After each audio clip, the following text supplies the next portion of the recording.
Come on in, welcome to Idled Out, where we talk all things Survivor. My name is Luke, and today we're talking about Survivor's most iconic fire-making challenges. Fire-making showdowns have been used as the show's final four tiebreaker since shortly after the show began, in the case of a 2-2 tie. What was initially a threatening last resort for players in the finale to incentivize them not to tie at the very end, Final Four fire-making became mandatory in Season 35. The immunity winner at Final Four now getting the option of taking one person to Final 3 and putting the other two into a fire-making duel to earn that third seat at Final Tribal Council. With just a flint, a knife, and some coconut husk, players at Final Four fire-making must make good on that old Survivor catchphrase. In this game, fire represents your life. Putting their fate into the hands of their own survival skills honed over the last month, making fire at Final Tribal Council is often where games are won and lost.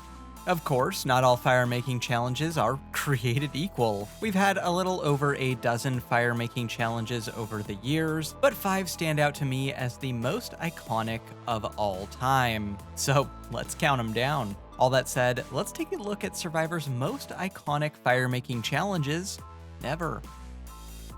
At number 5 is Ben vs. Devon in Survivor Heroes vs. Healers vs. Hustlers. This was the season that mandated Final Four fire-making for the foreseeable future, and the first outing as a must-do is one of the most iconic fire-making showdowns ever, for better or worse. It was also the only mandatory Final Four fire-making challenge in which the players did not know that it was coming, for better or worse.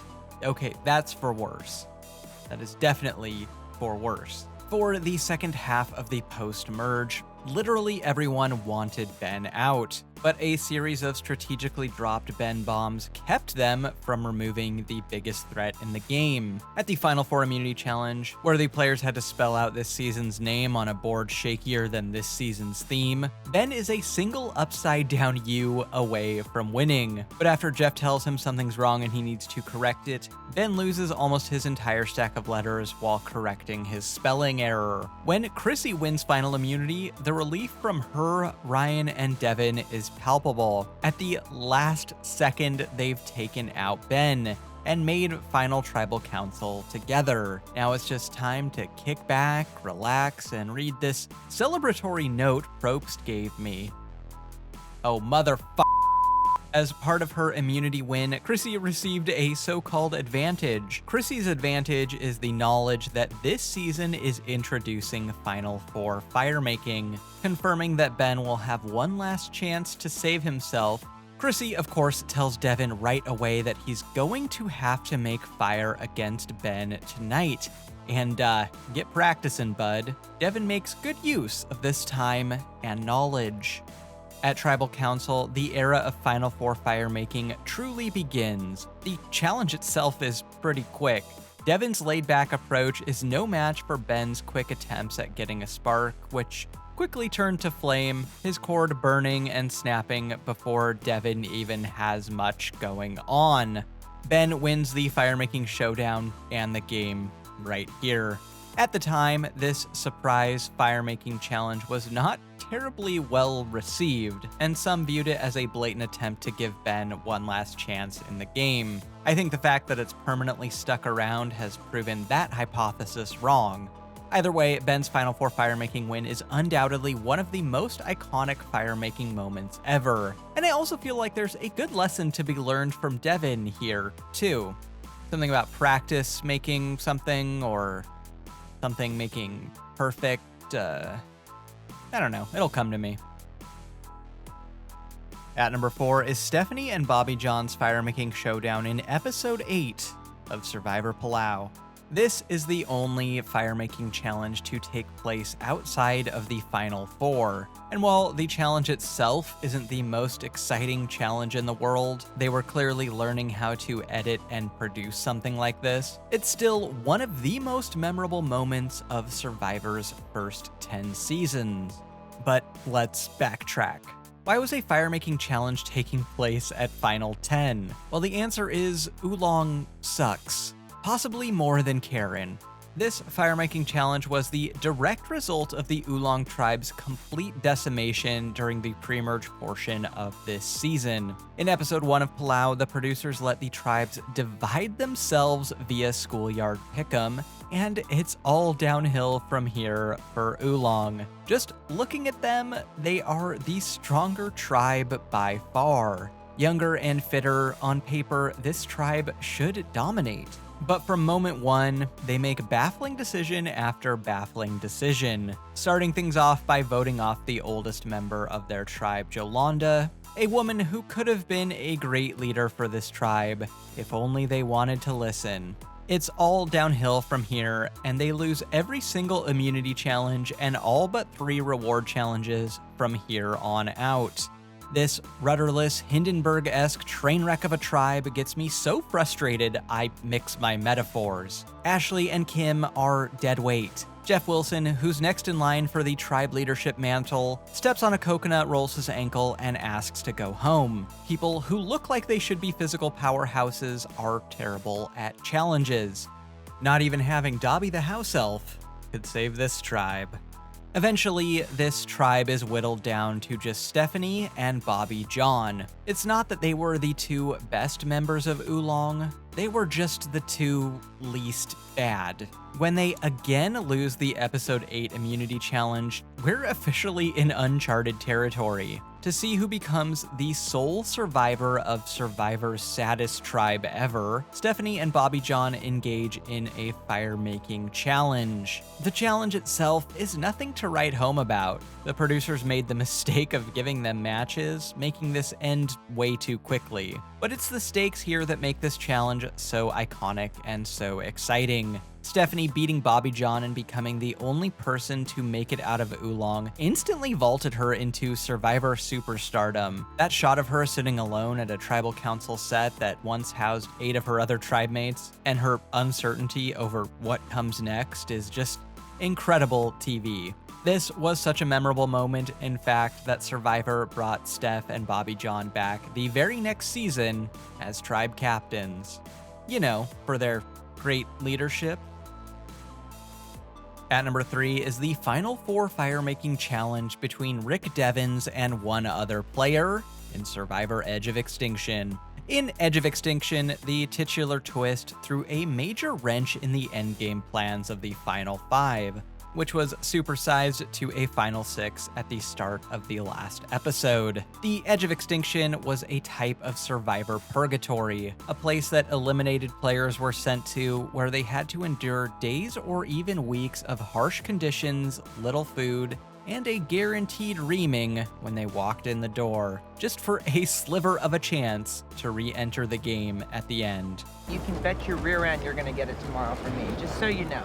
The Edge came with 2 major benefits, however. For one, there was minimal gaming to be done, meaning Edge players spent a lot of time trauma bonding without the added game pressure of having to strategize or vote someone out. 2, and this didn't really make air, but pretty much everyone agreed that a winner from the Edge would validate their experience suffering on the Edge. But quite obviously, a winner who spent a significant portion outside of the game proper would be an underwhelming win, to say the least. So Wardog created a template for the Edge winner to follow. 1, they'd need to get through at least 1 round on their social play alone. 2, they'd need some sort of flashy idol play for yourself or for an ally. And 3, they'd need to be directly responsible for taking out the agreed-upon biggest threat in the game, Rick, including beating him in Final 4 fire-making, if necessary. Basically, if you're gonna be like some forgotten third boot that comes back into the game at the 11th hour, every round of your endgame better be mind-blowing. When... shoot, what's this guy's name? Chip or something? Rejoined the game, he followed the agreed-upon template to a T. After taking out Victoria and Lauren at 6 and 5, there's only one last dragon to slay, one last final boss, a mid-market TV news anchor named Rick. Oh, Chris. Chris is his name. It's Chris. Chris actually won the Final 4 immunity challenge, which put him in a doozy of a pickle. he could safely get to Final 3. But if he wasn't directly responsible for Rick's elimination, or if Rick was at Final 3 with him, he'd lose the game. So he put all the chips on the table and put himself into fire making against Rick instead. This is a genuinely thrilling fire making challenge, one of the best they've ever shot. Both players start slow by shaving lots of magnesium, then sparking fast, but with flames that don't keep.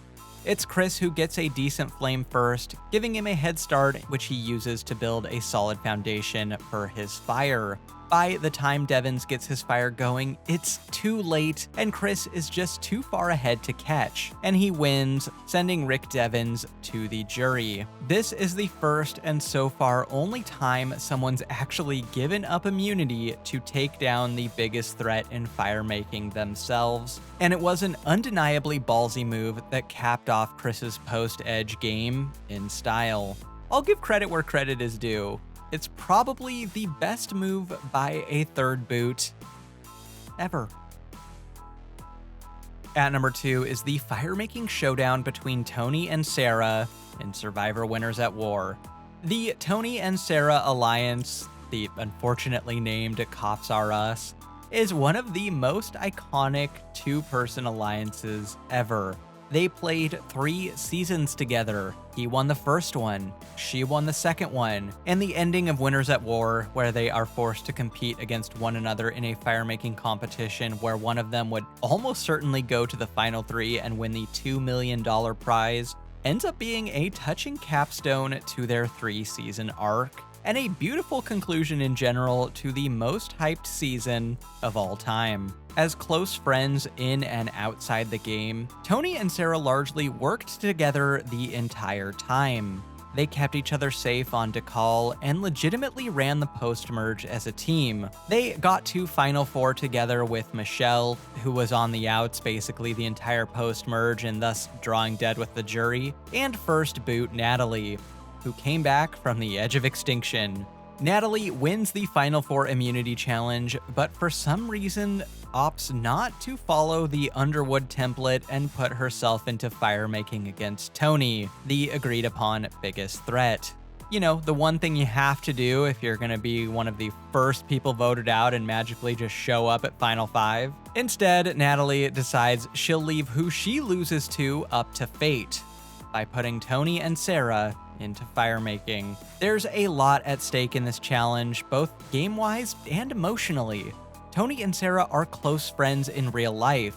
They've played together 3 times. And there's also this whole $2 million best player ever thing on the line.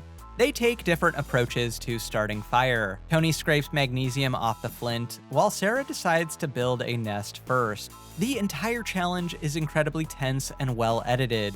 Tony gets the lead early, but quickly loses his flame. Then Sarah gets a massive flame going that's licking at her rope, but makes a risky play to use all her coconut husk to end the challenge quickly, only for her fire to burn out right before it can burn through her rope, leaving Tony an opportunity to build a good base for his fire, the only time Tony has ever played Survivor slow and steady in his entire life. When he burns through the rope and wins, he should be celebrating, but he's devastated and tearfully apologizes to Sarah for ending her dreams. She has to comfort him and tell him that it's okay. As proof of how close this challenge was, Sarah's rope literally burns through and raises her flag while she's telling Tony to enjoy that day 39 breakfast tomorrow. It's an exciting and massively emotional payoff to the story of 2 of Survivor's best players ever on the long-awaited all-winner season. I mean, what could be better than that? The most iconic fire-making challenge in Survivor history is Becky and Sandra's Final 4 fire-making attempt in Survivor Cook Islands. Cook Islands is the ultimate story of underdogs prevailing. The I-24 were mutinied on, survived a lengthy post-swap by the skin of their teeth, and entered the merge down in numbers, only to flip Jonathan and then eliminate Rero one by one. Yule, Ozzy, Becky, and Sandra getting to Final 4 together is one of Survivor's greatest stories ever. But unfortunately, 4 people don't make Final Tribal, 3 do. Yule and Ozzy are both safe at Final 4. Yule has an extremely powerful immunity idol that is good until the end of the game, and Ozzy is Ozzy. He had immunity. That left only Becky and Sandra available to vote for. Yule and Becky have been close since the start of the game. Ozzy and Sandra have been close since the swap, so the votes tie 2-2, forcing Becky and Sandra to have to make fire to earn their spot opposite Yule and Ozzy. It's an admittedly tough road to victory for either of them. Yule is an incredible strategist and social player. Prime Ozzy is the greatest physical competitor this game's ever seen. And Becky and Sandra just don't have the resumes those two do. But maybe absolutely dominating at fire making and earning their way into the Final Tribal will help their jury chances. With lots of husk and kindling, the opportunity to show off is there. Just gotta build that structure and get a good flame. Yeah, just gotta get any flame. Any flame at all. After an entire hour of Becky and Sandra trying to light a fire to no avail, Jeff decides to show a little mercy. We're gonna go to matches. For context, the aforementioned Tony and Sarah fire-making competition took about 8 minutes in real life. Now, surely they could start a fire with matches. After 90 minutes, Sandra is officially out of matches. Incredibly, Becky shockingly manages to actually create fire, eliminating Sandra and earning her way into the final 3 with just a few matches left. One wonders what was next if Becky ran out of matches. Jeff, my lighter is out of fuel. All right, we'll go to flamethrowers. Got nothing else for you. To help me light up that algorithm a little faster than Becky and Sandra, like and subscribe and I'll get you more Survivor content just like this. Until next time, don't get idled out.